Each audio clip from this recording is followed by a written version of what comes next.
Hey there, and welcome to another episode of Richmond Woodworks. So I have some good news and I have some bad news. The good news is the Mitre saw station's coming along fantastically, if that's a word, it is now. The bad news is that my shed leaks. Yes, that's right. A brand new shed that just got built, put together by professionals, leaks. So you'll see that later on in the video, but what we're going to kick off with now is putting together the toe kicks, or as they're commonly referred to in Australia as their kickboards. And we'll also have to put the carcasses together to put on top of the toe kicks or the kickboards. So we'll also do that in this video. So let's get straight to it. You know, as that age-old saying goes, with every new project, it's a great excuse to buy a new tool. So what I have in front of me here is the Carbotech Edge Bander. And it's actually pretty good. Once you get it dialed in, it makes short work of edge banding. It's probably a little bit faster than just a regular iron, but I don't know. I like tools, so there we go.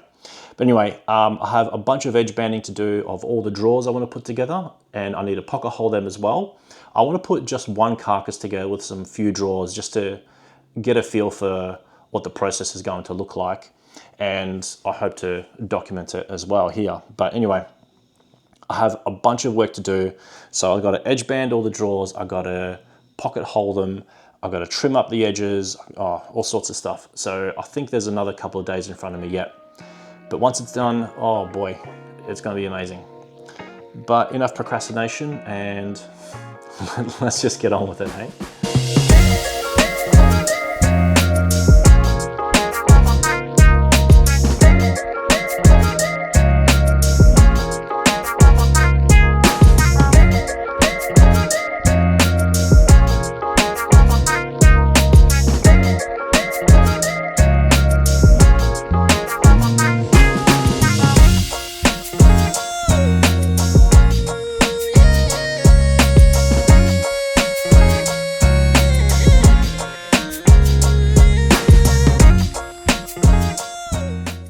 Rightio, so all the edging's done. I cleaned up some of the edges with a little bit of sandpaper where the blades just got stuck a little bit. But to be honest, that's a really good edger that came with the tool. Usually when you buy a new tool and it comes with a little accessory, they're pretty rubbish, but that one's actually pretty good.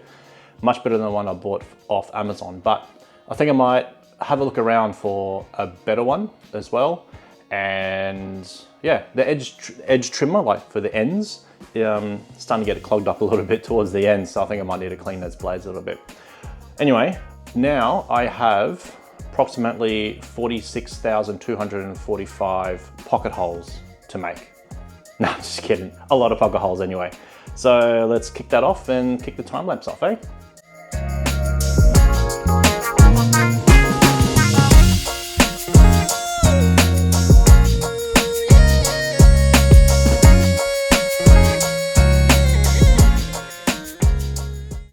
So, lovely little discovery here.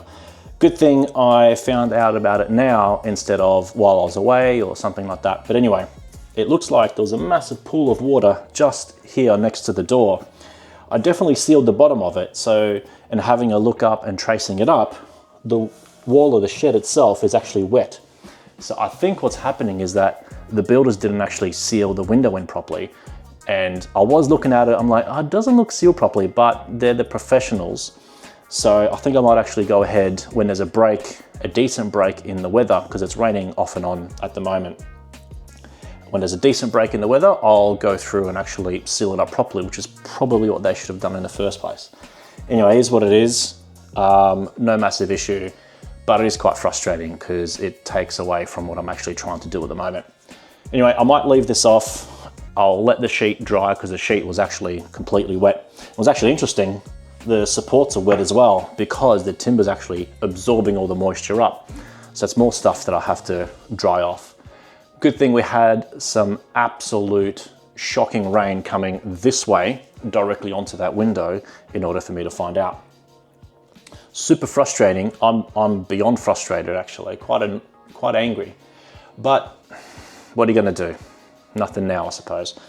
So I aim to do like a deep dive at the end of the workshop series of costs and process and all that kind of stuff like that, and some of the pros and cons. I think this might go on the con list, I think. Anyway, got to clean all this crap up. Luckily, I have a lot of sawdust around to absorb a lot of the water, and just get on with building things. Let's get to it.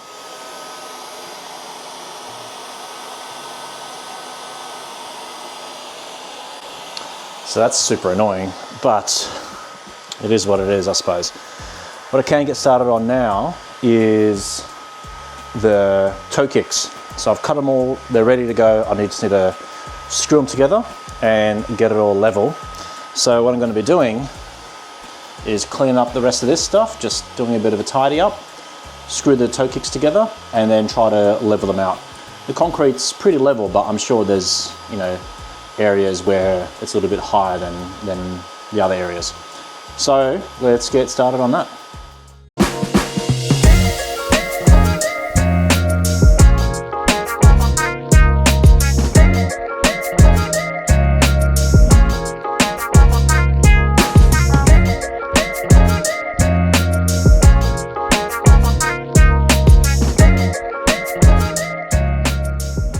Hey there, so next up what we're doing is we have the kickboard down, and I have a series of horizontal supports that will be sitting in between two carcasses where they meet together.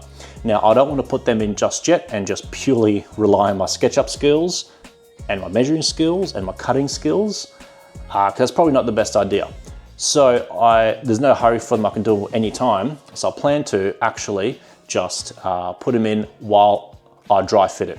And in order to dry fit it, what I need to do is put together the three carcasses that are going to be sitting here. So let's cut to that now. I have everything I need.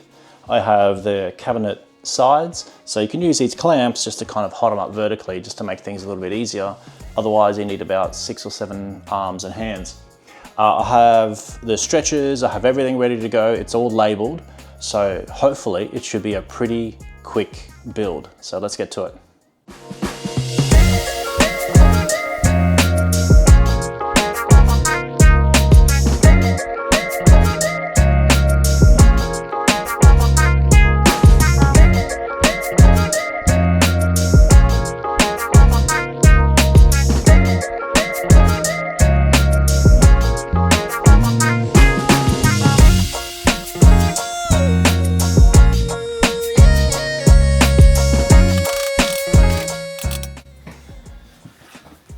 Cool, and there you have it, a dry fit carcass. Now all I need to do is put in some screws and get on with it. Looks good, huh?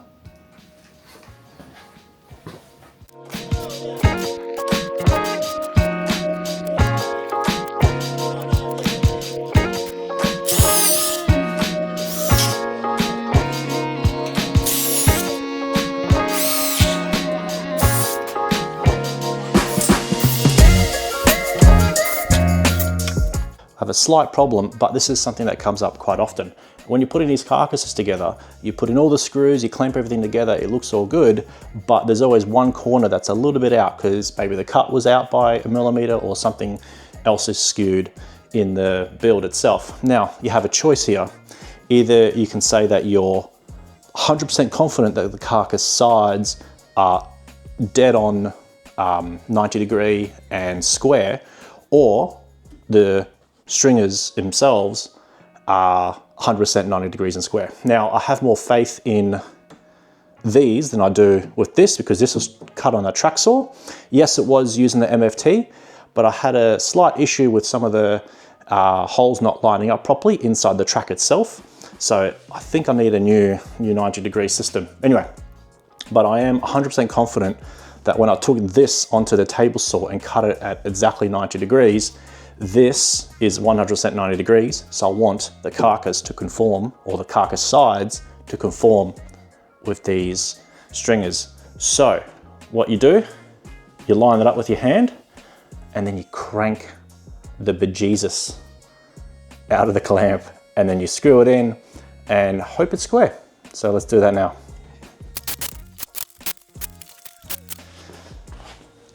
All right, there you have it. we have a carcass. I think I screwed everything in. Suppose I'll find out when trying to lift it up. All right, let's try to set it in place and see what it looks like, eh?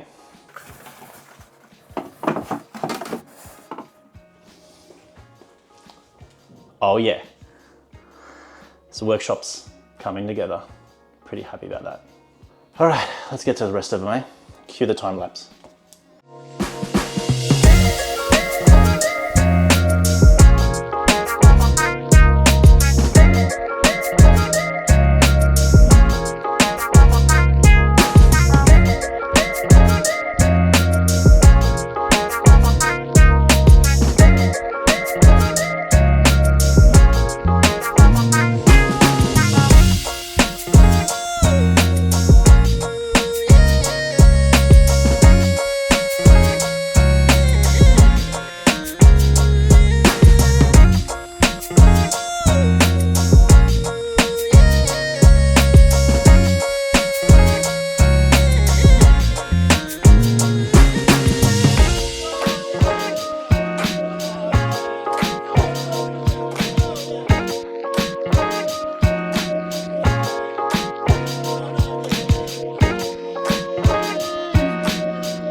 There you have it. Looks great. Oh, hang on. Something's a bit weird.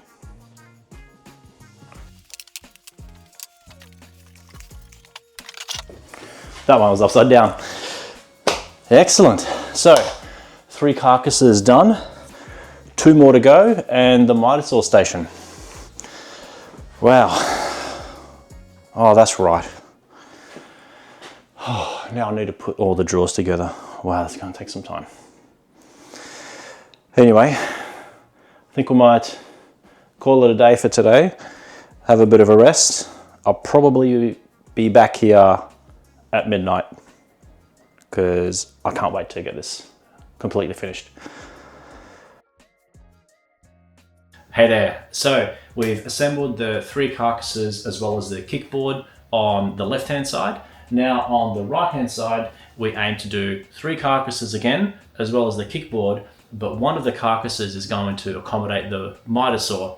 So that one's going to be a little bit wider, just to allow for it to kind of move, and a little bit shorter, so to allow the base of the miter saw to be continuous across the entire space of the miter saw station. So I reckon we just get to it and kick off the time lapse.